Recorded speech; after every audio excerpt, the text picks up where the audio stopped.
to bring you this free training on how to hack your PMS.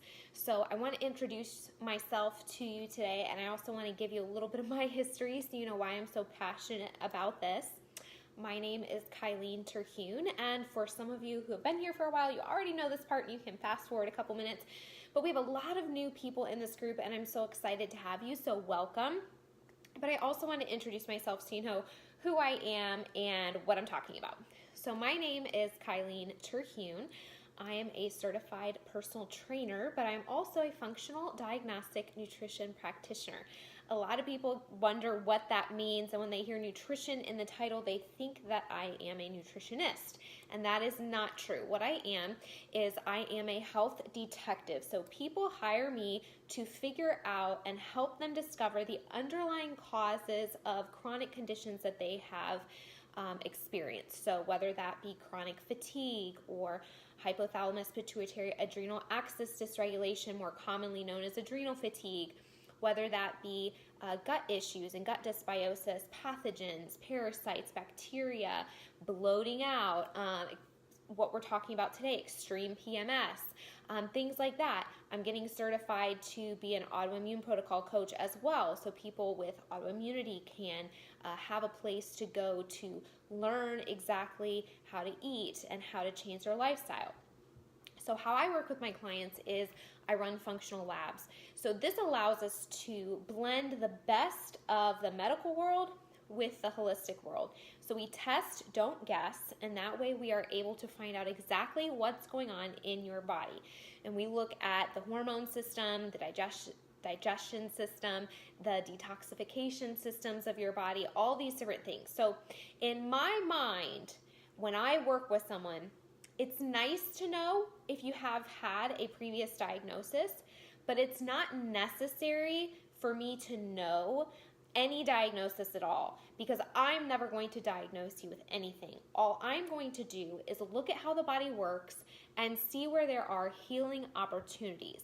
We look at that through the test results, and then I work with you on a protocol that encompasses your entire life. So it includes your nutrition, your sleep, the amount you move, whether it's too much or not enough. Sometimes exercising, depending on what's going on in your body, can be too difficult for your body, too stressful on your body. We may need to calm that down. Maybe you need to up the amount you move throughout the day a little bit more, things like that. And then I also include stress relief, which is incredibly key, because stress is like 80% of the doctor's visits today in the United States are due to stress-related conditions. So it's an incredibly important thing to incorporate stress relief into whatever protocol you choose. And then I also work based on the test results to incorporate supplementation. Now, supplementation is incorporated for several reasons. One, it can target and kill things. So if we're talking about pathogens like parasites, bacteria, we want to rebalance a gut microbiome. There are certain supplements and herbs that are going to be targeted to doing that exact thing that we're looking for. It can also be used to boost or support organs or functions in the body. So energy, maybe supporting your adrenal glands, maybe supporting your liver or detoxification, that sort of thing. And it can also be used, just as the word supplement means, to supplement your diet. So in today's society, it's very difficult to get enough nutrients. Even if you're the most holistic, organic, I only eat fruits and vegetables all day, every day, natural eater, it's hard because our soil has been so depleted. There's toxicity in the air, pollutants cross over into other crops. I mean, there's just so many different things that make it hard in today's society to get all of the micronutrients that we need. So that's how I work with my clients. I have a whole life approach. And one of the first things that got me into the FDN studies and the FDN certification was my hormones. So I struggled for a long time with just debilitating PMS. And I mean, rolling on the floor in extreme pain, texting my husband to come kill me because I didn't want to live anymore. I was in that much pain.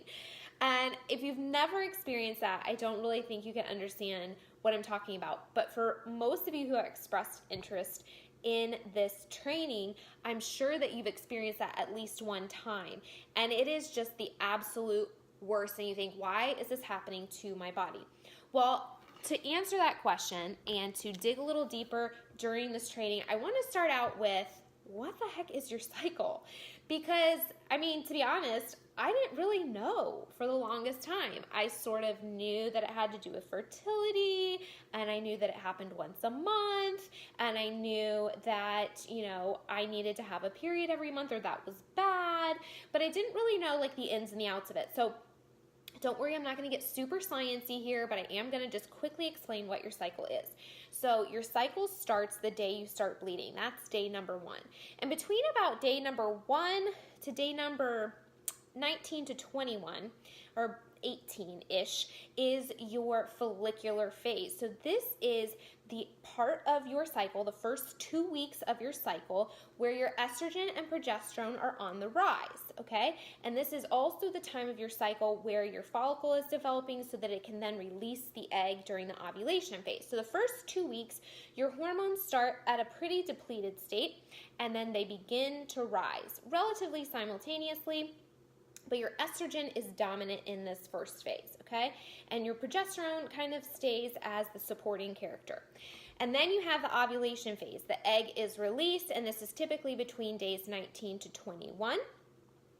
And you may experience some changes. Some people actually say that they can feel ovulation. They might feel a pinch in an ovary, and they understand that that's the release of their egg. I've personally never been that in tune with my body that I could feel ovulation.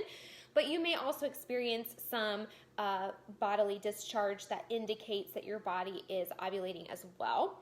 And then the last 2 weeks of the cycle is the luteal phase, and this is the phase where progesterone takes over, estrogen becomes the supporting character, and they actually both taper down until estrogen and progesterone are low enough that it signals your body to then shed that lining, and that's when you begin to bleed, and that is the full round of your cycle. So you have the follicular phase, the ovulation in the middle, and the luteal phase. So women may often find that the first 2 weeks of your period, you're more energized. Your hormones are actually raising, and estrogen is dominant during this first 2 weeks of your cycle. Estrogen is sort of an anti-stress hormone. It's got a lot of anti-stress properties and anti-cortisol fighting. So you might have more energy, you might have more desire to go to the gym, more ability to lift heavy weights, all of these sorts of things, or just more of an ability to kind of handle life, and you might feel really good and balanced and energized during these first 2 weeks. And then during the last 2 weeks, typically is when your body says, okay, let's take a rest. Our hormones are kind of dying down. Progesterone takes over, which also helps stabilize your moods, but it's not as stress dominant or stress protecting as estrogen is.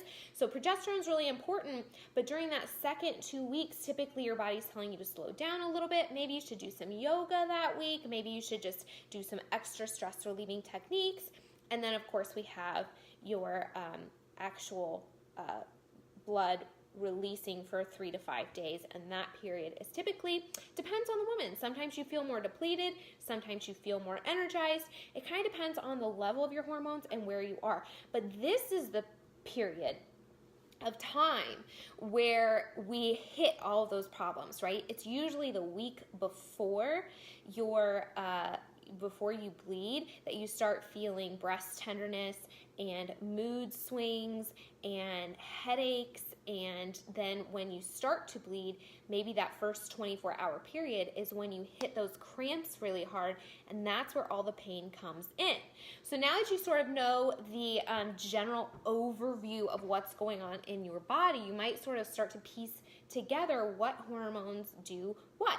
And typically when we're experiencing symptoms of pain and discomfort, that's because we're either too depleted in one or both of the hormones, estrogen and progesterone, or there's an imbalance between the two. So the first 2 weeks of your cycle, if you're talking about, we're sort of staying generalized to this first day. when you're talking about the first 2 weeks, you're usually going to want to focus on anti-inflammatory processes. You really want to live your life in an anti-inflammatory way and think about ways that you can incorporate anti-inflammatory foods and all this sort of thing, but it's extra important the first 2 weeks. And the second 2 weeks, it's more important to focus about detoxification, so helping your body eliminate. So like I said, when you get to the ovulation phase, your hormones are at their highest peak. Both estrogen and progesterone are at the highest when you hit sort of that middle period of your cycle. But, hi Maggie.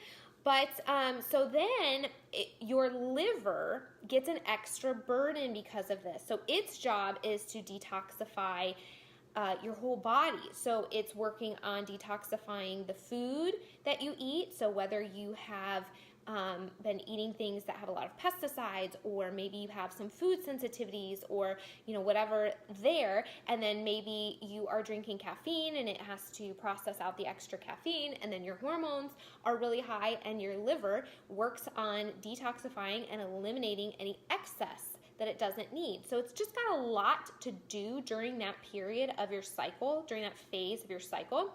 So we're focusing on detoxification. That second half is really important. So if you want to just stay very general, you think about inflammation and calming inflammation during the first 2 weeks, and then you think about detoxification, supporting your liver and supporting your body through that process the second 2 weeks.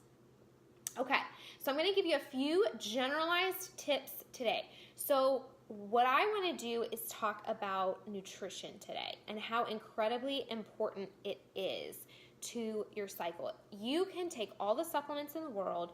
You can do everything right in terms of moving more the first 2 weeks and calming down the second 2 weeks and all these sorts of things. You can drink, you do all this stuff. But if you're not focusing on nutrition, your body is not going to respond as well. So this is really the foundation of gut health. It's the foundation of brain health. It's the foundation of your endocrine system, which is your hormones.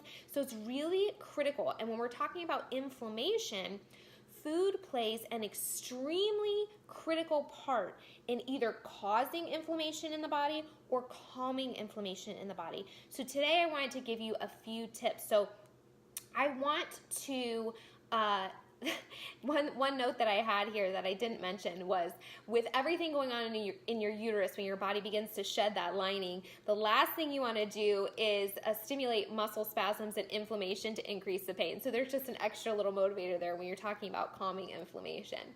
But we also want to make sure that your body has the micronutrients and vitamins that it needs to balance your hormones, to make sure that enzymatic processes are happening. So all of that sort of combined to make sure that your period gets back on track and that you don't feel pain that you normally are used to. And by the way, I just want to throw this out there. It's something like more than 80% of women, I believe, have at least one PMS symptom every single month. And it's because of that our society has sort of deemed it normal. Oh, well, it's just that week and it's Shark Week or whatever we want to call it, right? But just because it's common doesn't mean it's normal. Your body should be in a balanced state, and if it is balanced with the hormones being balanced, your inflammation being calm, and you get the right micronutrients and that sort of thing, PMS should essentially not exist in your body. And so kind of digging deep and trying a few different things in my life and doing a lot of research, I feel like I finally sort of figured out what that means and how important that truly is. All right, so here are the tips for today. And again, we're sort of staying generalized. I'm going to dig a little bit deeper throughout the week, but one thing that's really interesting is seed cycling. So you can actually eat certain seeds during the first 2 weeks of your cycle and certain seeds during the last 2 weeks of your cycle. The first 2 weeks, you're going to include things like flax seeds and pumpkin seeds, and those are estrogen boosting. So 1 to 2 tablespoons a day. Maybe you have 1 tablespoon of flax and 1 tablespoon of pumpkin. 1 to 2 tablespoons a day for the first 2 weeks of your cycle. That's going to help boost your estrogen. The second half of your cycle, you can include sunflower and sesame. So those are more progesterone boosting seeds, and you can have 1 tablespoon of each. You can have 2 tablespoons of both, but that's kind of an interesting way to support your hormones naturally through the food that you eat is seed cycling. It's really interesting. You can make little grain-free cereals out of it. You can just mix them into a smoothie, a green smoothie, whatever it is. I'd actually love to hear who's going to seed cycle the next month and experiment with different recipes. Let me know if that's something you're going to add in.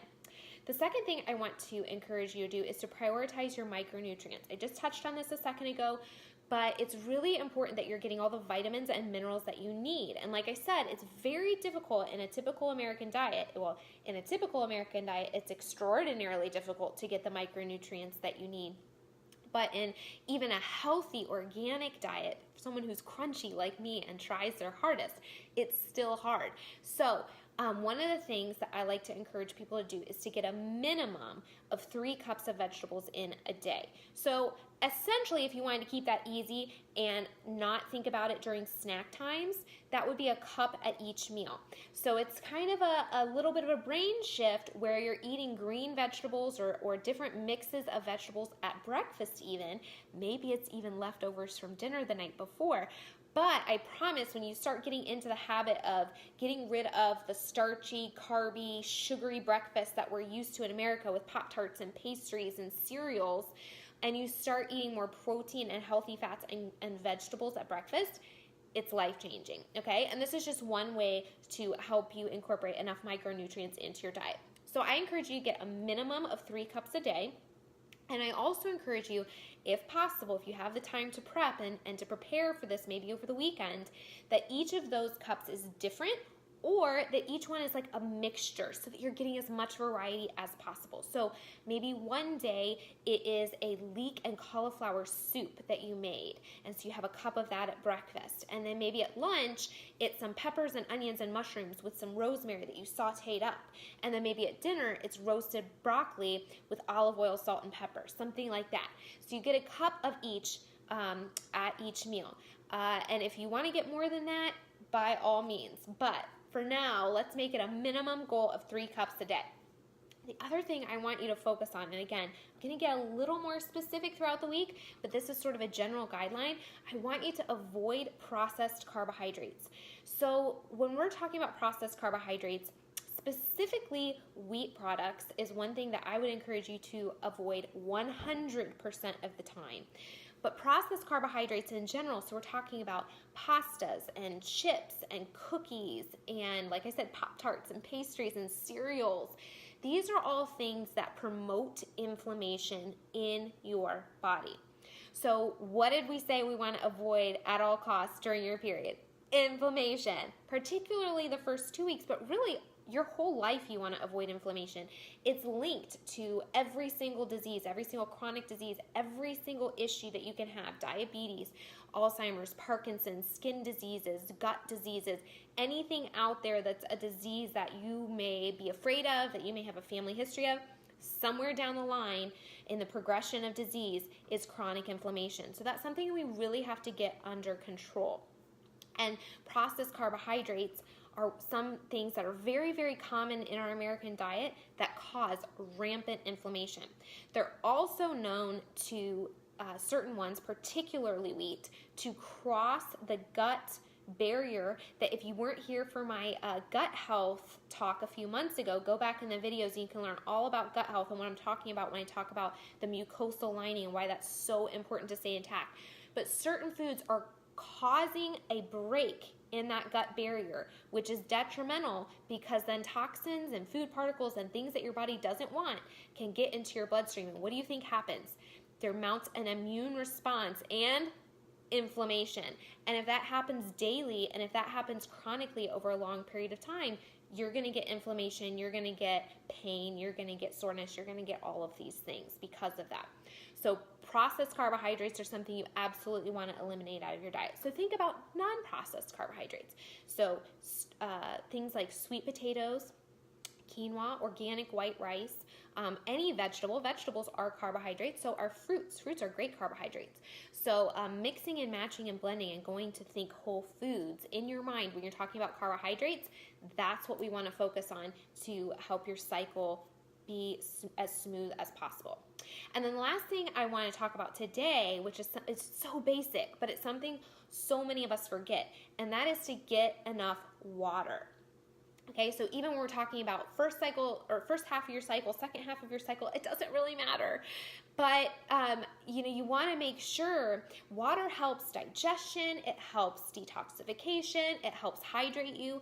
Your cells, every single one of them, and your brain and everything in your body, every function in your body needs water. And every single cell in your body needs water. And just like we think of generalized hydration, there's cell hydration. So your cells can become dehydrated. So one thing that I always caution people is to make sure when you're thinking about hydration, you're not chug-a-lugging all your water in the morning and you're not chugging all of it, at night. You're actually being consistent and hydrating your body throughout the day. And one thing that really drives me nuts is if people say, well, I'll just drink when I'm thirsty. By the time you get thirsty, your body has begun the dehydration process. That's why it's signaling you that you need water. So you actually really want to stay on top of it. You want to make sure that you're getting enough water. A good rule of thumb, and you can always go more than this, but a good rule of thumb is half your body weight in ounces every day. So if you want to be, regimented about it because you're somebody that forgets. I know some people, one of the problems is you get to work, you get focused, you're at your desk, and then you're like, oh my gosh, 4 hours later, I haven't had a drink of water. So sometimes people will take a big gallon and they'll write drink by 2 o'clock, by 3 o'clock, by 4 o'clock, and they'll have a goal. Sometimes people will take a bottle of water and they'll put hair bands on it so that they remember to take one off. And that's the number of times that they want to drink it. They want to drink 5 and they're going to put 5 hair bands on. They drink one, they take it off, they refill it. So just these little tips to help you remember during the day. Maybe you put something in your phone and you have a little reminder every hour to drink a glass of water, something like that. So those are my basic tips for you today. So we have seed cycling, and we have prioritizing your micronutrients, getting 3 cups of vegetables in a day. And by the way, some days you're going to be really busy. Frozen vegetables are great. They're usually picked at the height of freshness. So frozen vegetables are actually wonderful, particularly if you can get organic. Another tip there is to make as many as you can on the weekend, undercook them just a little bit so that throughout the week when you pull them out for a side, you can just heat them up. Okay, so that's another easy way to do it. Avoid processed carbohydrates. So you want to keep the gut lining healthy so that there's not inflammation, because inflammation equals pain.